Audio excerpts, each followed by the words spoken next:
నమస్కారం. Welcome to Suman TV. నేను గీతాంజలి.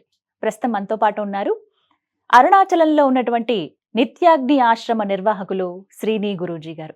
నిత్యాగ్ని ఆశ్రమం గురించి చెప్పాలంటే ప్రతిరోజు అండి గత 10 సంవత్సరాలుగా నిర్విరామంగా అన్నప్రసాద వితరణ చేస్తూ ఉన్నారు.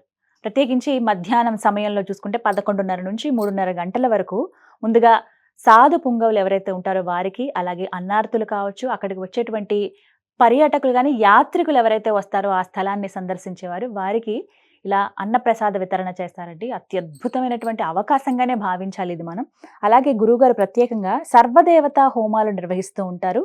అలాగే మంత్రశాస్త్రం ఇవన్నీ కూడా ఎవరైతే భక్తులు ఆసక్తిగా ఉన్నారో వారందరికీ ఇవి నేర్పిస్తారు. సులువుగా ఇంట్లోనే మనందరం యజ్ఞం చేసుకునే విధంగా. యజ్ఞం అనగానే మనందరికీ ఒకటే ఆలోచన వస్తుంది, ఏదో పెద్ద ప్రాసెస్ ఉంటుందేమో. అలా కాకుండా కేవలం 10-15 నిమిషాల్లో సర్వదేవతల హోమం ఎలా నిర్వహించుకోవాలో, ఆ ప్రతిఫలాన్ని మనం ఎలా పొందాలో చాలా చక్కగా వివరిస్తారండి.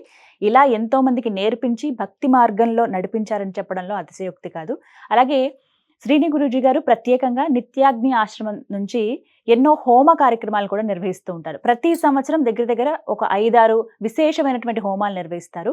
అందులో భాగంగా త్వరలో రాబోతున్నటువంటి వారాహి నవరాత్రుల్లో వారాహి హోమం నిర్వహించబోతున్నారు. అసలు వారాహి అమ్మవారి గురించి, ఆవిడ ఉద్భవం కావచ్చు, ఎలా ఉంటారు అమ్మవారు, ఎలా అనుగ్రహిస్తారు, అసలు హోమాన్ని ఎలా నిర్వహించవచ్చు, ఎవరెవరు ఈ హోమంలో పాల్గొనొచ్చు, ఈ వివరాలన్నీ గురువు గారి మాటల్లో విని తెలుసుకుందాం.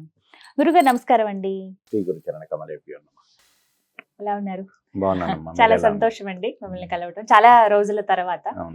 గురుగారు, అసలు వారాహి అమ్మవారిని ఎందుకు పూజించాలి? ఒకవేళ పూజించిన తర్వాత అమ్మవారి అనుగ్రహం పొందామంటే ఎలాంటి ఫలితాలు ఉంటాయి? అసలు ఏ దేవత అయినా కానీ ఏదో ఒక కామ్యం కోసం ఎక్కువ మంది పూజ చేస్తూ ఉంటారు. ఉపాసనా పరంగా పూజ చేసేవాళ్ళు ఉంటారు, లేదు అమ్మవారిని ఫలశ్రుతిలో చెప్పినటువంటి ఈ ఫలానా దేవతను పూజిస్తే నాకు ఇది దక్కుతుంది కదా అనే ఉద్దేశంతో పూజించే వాళ్ళు ఉంటారు. ఇప్పుడు లక్ష్మీదేవి అనుకోండి, మనం సంపద కోసం పూజ చేస్తాం. అదేవిధంగా గణపతి అనుకోండి, బుద్ధి కోసము, విఘ్నానాశనం కోసం అలా ఉంటుందన్నమాట, ఏ విఘ్నాలు రాకుండా ఉండటం కోసం. సరస్వతీదేవి అనుకోండి, విద్య కోసం పూజ చేస్తాం. ఆ విధంగా ఉపాసనాపరంగా ఏ కోరికైనా కోరచ్చు. ఉపాసకుడు ఆ అమ్మవారిని ఏ కోరికైనా కోరచ్చు, అది అతని ఇష్టం. అలా కాకుండా మనకు ఋషులు ఫలశ్రుతిలో ఈ దేవతను పూజిస్తే ఇవి కలుగుతాయి అని చెప్తారనమాట. సహజంగా వారాహి అమ్మవారిని పూజ చేయటం వల్ల శత్రుబాధలు తొలుగుతాయి. శత్రుబాధలు ఎలా తొలుగుతాయి అని అంటే, అమ్మవారి యొక్క మూల మంత్రంలోనే ఆవిడ స్తంభిని అని ఉంటుందన్నమాట. అంటే శత్రుస్తంభిని అని ఉంటుంది. శత్రుస్తంభిని అంటుంది అంటే ఏంటంటే, ఇక్కడ స్పెసిఫిక్గా ఆవిడ శత్రువు యొక్క ప్లాన్స్ని, శత్రువు యొక్క యాక్షన్స్ని, శత్రువు యొక్క మూమెంట్స్ని, శత్రువు యొక్క బుద్ధిని, శత్రువు యొక్క వాక్కుని స్టాప్ చేస్తుంది అని ఉంటుంది. అంటే శత్రువుని హింస చేయదనమాట. ఏ దేవత ఇంకొకరిని హింస చేయదు, వారి యొక్క ప్లాన్స్ని డీవియేట్ చేస్తుంది. ఆ విధంగా శత్రువుకి మన మీద చేసేటువంటి ప్రయోగం, అంటే మన మీద ఏదైనా ఇబ్బంది పెట్టాలనుకున్నారనుకోండి, అవన్నిటిని ఆపేస్తుంది. కాబట్టి స్తంభన విద్య అంటారు ఆవిడ్ని. స్తంభన విద్య ఉంటుంది. అదేవిధంగా వారాహి అమ్మవారు భూమిని ఉద్ధరించినటువంటి వరాహమూర్తి యొక్క శక్తి కదా.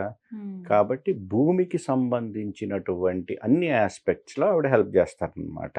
అంటే భూ సంబంధమైన వివాదాలు కానీ, భూ సంబంధమైనటువంటి కోర్టు కేసులు కానీ, ఏదైతే ధర్మబద్ధంగా ఉన్నాయో వాటికి మనకి హెల్ప్ చేస్తారు.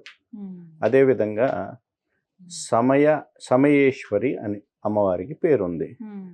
డిసిప్లిన్ రిలేటెడ్ యాక్టివిటీస్, ఎవరైనా చిన్నపిల్లలకి ప్రత్యేకించి ఇండిసిప్లిన్గా ఉన్నారనుకోండి, వారికి ఈ ద్వాదశ నామాలు చెప్పుకోవటము, అమ్మవారు పూజ చేశారనుకోండి, వారు డిసిప్లిన్గా ఉండటానికి అమ్మవారు తోడ్పడతారు.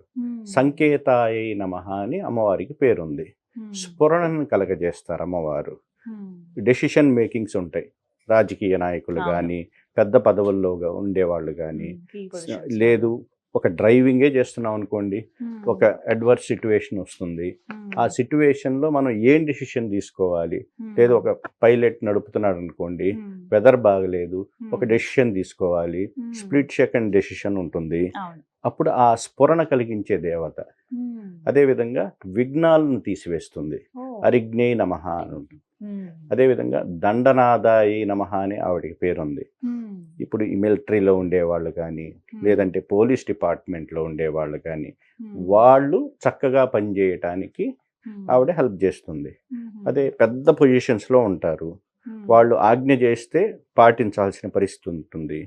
ఆజ్ఞాచక్రేశ్వర్యై నమః. ఆజ్ఞాచక్రంలో ఉంటుంది కాబట్టి అక్కడ శక్తి ఉత్పన్నం చేస్తుంది కాబట్టి వారు చెప్పిన పదానికి ఆ పవర్ ఉంటుందన్నమాట.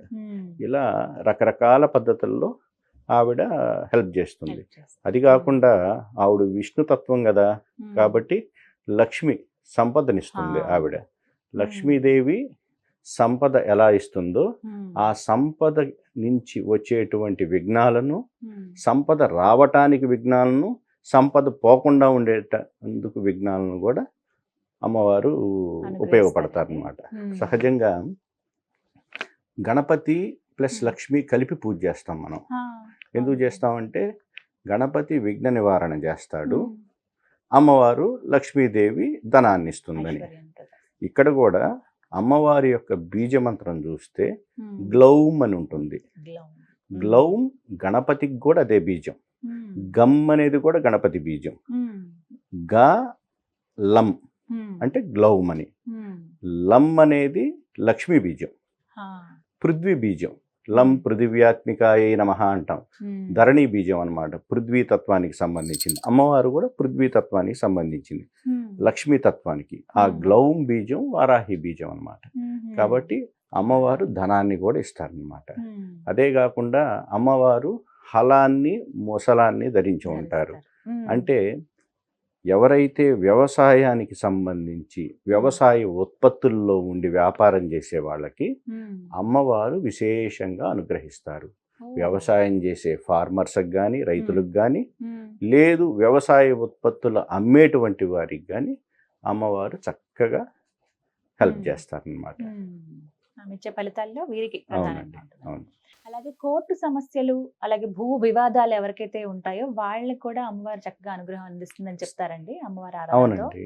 స్తంభన విద్యలు ఎవరైనా కానీ ప్రయోగం చేసినప్పుడు ఆ కోర్టు సమస్య అంతటితో ఆగిపోతుంది. దశమహావిద్యల్లో బగళాముఖి అమ్మవారు ఉన్నారు, ఆవిడ కూడా స్తంభన విద్య. వారాహి అమ్మవారు సప్తమాతృకల్లో ఒక అమ్మవారు, వారు కూడా స్తంభన విద్య. ఏదైనా కానీ ధర్మబద్ధమైనది మన ఉంటే, మన వైపు ధర్మం ఉంటే, అక్కడ భూ వివాదం ఉందనుకోండి, ఎవరో మన భూమిని కబ్జా చేశారనుకున్నాం, కోర్టుకు వెళ్ళింది, వారు మన మీద ఏదన్నా తప్పుడుగా ఇచ్చేయాలి, లేదు వారు గెలవాలన్న పరిస్థితి ఏదన్నా వచ్చిందనుకోండి, అమ్మవారు ఉపాసన చేస్తే చక్కగా ఆపేస్తారు. అలా ఇలా అమ్మవారిని ఆరాధించి ఇన్ని రకాల ఫలితాలు పొందవచ్చు. అవునండి. ఒకటేమిటి, అన్ని సమస్యలకి ఈ కాలంలో అందరూ పూజించదగ్గ దేవత వారాహి అమ్మవారు. ప్రతి ఒక్కళ్ళకి, మన చుట్టూ ఉండే వాళ్ళకి ఈర్ష్య అసూయలతోటి ఎంతో మంది ఉంటారమ్మా. ఆ ఈర్ష్య అసూయల్ని తొలగించి వేస్తుంది ఆ తల్లి.